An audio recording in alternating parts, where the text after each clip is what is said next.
നാടോടിക്കാഴ്ചകളുമായി നാരായണൻ കുട്ടമത്ത്. ഗൗരവമുള്ള വിഷയങ്ങൾക്കിടയ്ക്ക് അല്പം തമാശ ആയാലോ? ഡെൻമാർക്കിലെ കോപ്പൻഹേഗനിലുള്ള റോസൻബർഗ് കൊട്ടാരം സന്ദർശിച്ചപ്പോൾ കൂടെയുണ്ടായിരുന്ന ടൂർ മാനേജർ ഹരിപ്രസാദ് എടുത്ത വീഡിയോയിൽ അദ്ദേഹം തത്സമയം നൽകിയ വിവരണങ്ങളാണ് ഇതിലുള്ളത്. അദ്ദേഹത്തിൻ്റെ നർമ്മബോധത്തിന് നന്ദി. വീഡിയോയ്ക്കൊപ്പം വിവരണങ്ങൾ കൂടി കേട്ട് ആസ്വദിച്ചാലും.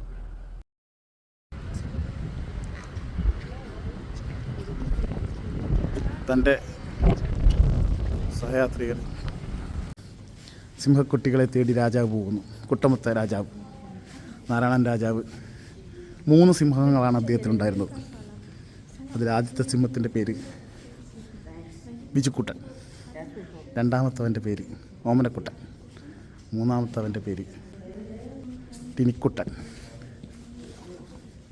തൻ്റെ സിംഹങ്ങളെ താലോലിക്കുന്ന നാരായണൻ രാജാവ്, ഒരു കാലത്ത് കൊട്ടാരം മുഴുവൻ ഭരിച്ചിരുന്ന രാജാവ്.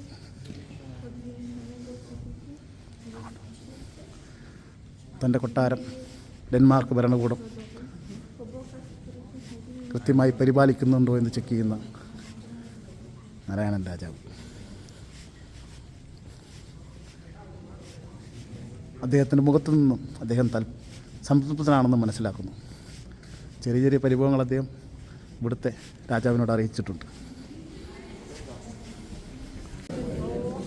താൻ ഉപയോഗിച്ചിരുന്ന വാളുകൾ എല്ലാം അദ്ദേഹം നോക്കി കാണുമായിരുന്നു. ഇതായിരുന്നു അദ്ദേഹത്തിൻ്റെ പ്രിയപ്പെട്ട വാൾ. ഈ വാള വെച്ച് അദ്ദേഹം 120 പേരുടെ തല ഒരൊറ്റ യുദ്ധത്തിൽ കൊയ്തിട്ടുണ്ട്. ഈ കൊട്ടാരത്തിൽ അദ്ദേഹത്തിന് ഏറ്റവും പ്രിയപ്പെട്ടത് ഇതാണ്. അദ്ദേഹത്തിൻ്റെ വിവാഹത്തിന് അദ്ദേഹം കുതിരയെ ഒരുക്കിയിരുന്നു. റോയൽ റൈഡിംഗ് ഗിയർ ഓഫ് കുതിര. വർഷത്തിലെ ഒക്ടോബർ മാസത്തിൽ അദ്ദേഹം ഇവിടെ വരികയും ഇവിടുത്തെ കാര്യങ്ങളൊക്കെ അന്വേഷിച്ച് ഉറപ്പുവരുത്തുകയും ചെയ്യും. അദ്ദേഹത്തിൻ്റെ പാരമ്പര്യ സ്വത്തുക്കൾ സൂക്ഷിക്കുന്നതിൽ വളരെ തൽപരനായിരുന്നു അദ്ദേഹം. കാര്യങ്ങളെല്ലാം കൃത്യമായി പോകുന്നുണ്ടോ എന്നറിയാനും എല്ലാം സുരക്ഷിതമാണെന്ന് ഉറപ്പുവരുത്താനും വേണ്ടി ഒക്ടോബർ മാസത്തിൽ ഈ ഒരു വരവ് പതിവാണ്.